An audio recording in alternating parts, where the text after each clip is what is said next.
What's up, everybody? Welcome to Fit Over 40. I'm your host, Coach Clarence. In the studio, I have Rhonda. Hello. She goes by the goddess on social media. And Rhonda on the real.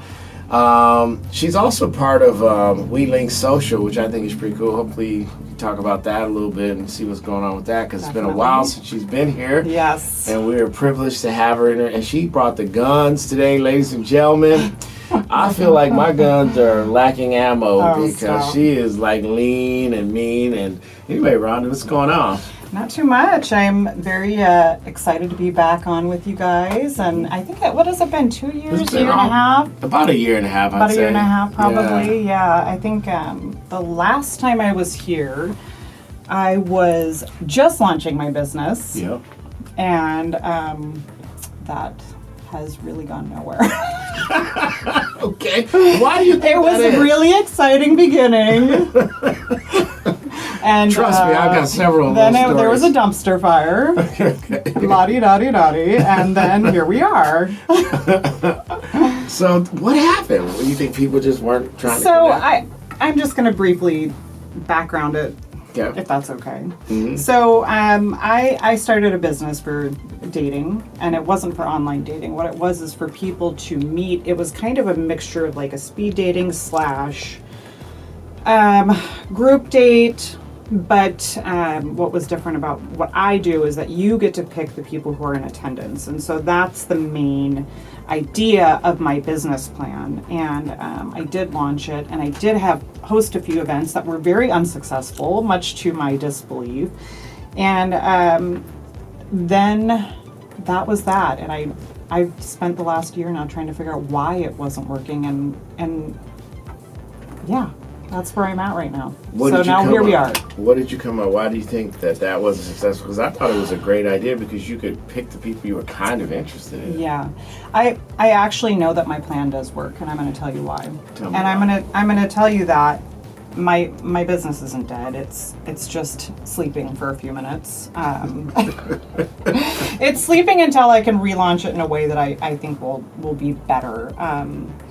I had to really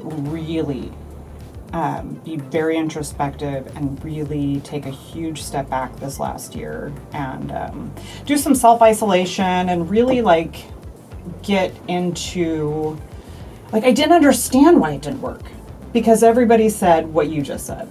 I thought it was a great idea. I think it's a great idea. Everybody that I expressed my plan and idea to was supportive. Crazy supportive. They all thought it was great. They all thought it was a great idea. It's new, it's inventive, there's nothing like it. And then it didn't work. And I was like, well, why didn't it work? Why didn't it work? Well, I've come up with a few reasons of why I think it didn't work. But I'm also going to tell you it did work. And here's why it did work. Because about, 6 to 8 months ago, time flies and I can't keep track of it, but I had started receiving messages from people on Instagram, and they were sending me this news feed about a woman in LA that did exactly my business. And it worked. And they were writing articles about her. And her parties were successful. And I was fucking furious. I was so mad. No, I don't know who this person is. I mean, not directly, maybe indirectly. Yeah. I don't know. I didn't investigate it that far and didn't get that deep into it, but I was so mad that people kept sending it to me because it was like failure being thrown in your face almost, that I finally just had to politely tell people, please stop. I know.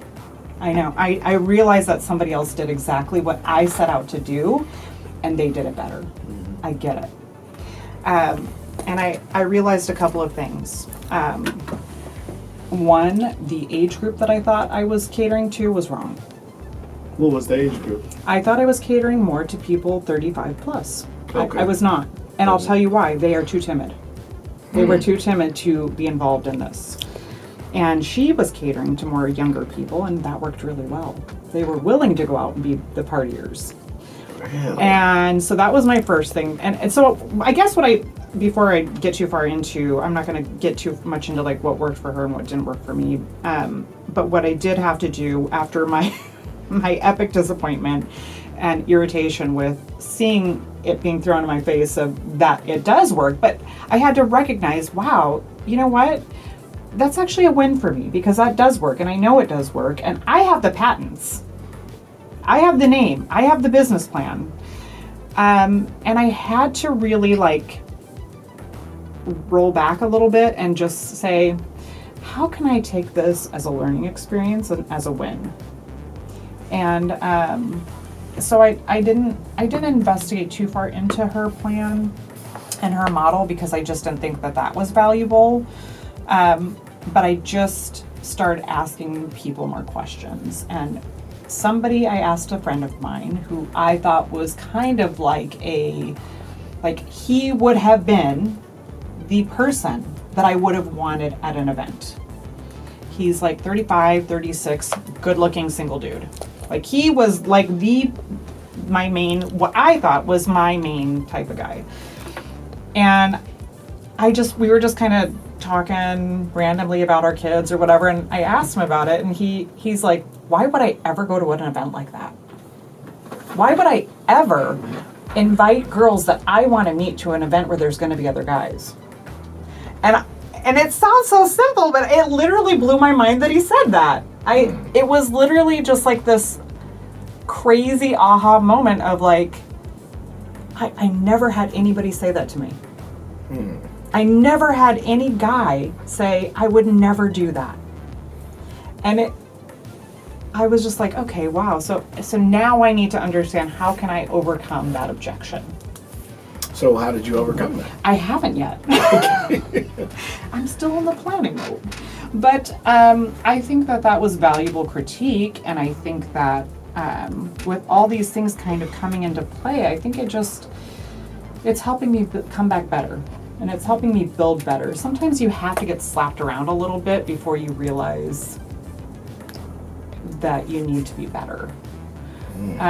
So I don't have... A lot of abusers are going, see, my point the whole time. No, I'm not talking about literal physical abuse. I am talking about you have to sometimes dig deeper. Yeah. And I do believe in my plan, and I do believe in my business. I thought it was great. Yeah, I mean, so what are you going to do based on that feedback? Well, the other thing that I realized is that I have to scrub myself from the equation. That's a big part. That actually ended up being another. That I realized that one really quickly, but I wasn't sure how to come back from it right away. And so those are a few of the main things that I started working with, and how can I overcome these objections? I need to get myself out of the game completely. I need to get it's okay that on my website I have my interview about why I started the business, but other than that, I need to get rid of myself out of the equation, because then the other problem I was having was that men only wanted to come to meet me. That's a good problem to have. It's not a good problem, not when you're trying to get them to meet other people. Right, okay. So I had a lot of problems with that. Ooh. That was probably one of the biggest social issues I was having. Was I'm not going to come unless you're going to be there. I'm not going to come. They didn't want to invite anybody else. They just want to come meet me. So they thought this was their chance to connect with you.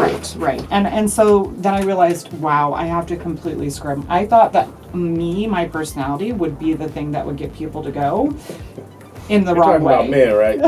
I was talking about women. Actually, I'm talking about women and men. I wasn't talking, I don't care about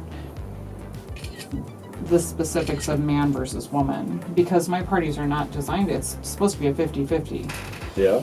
So, but I am talking about the fact that men stopped right there.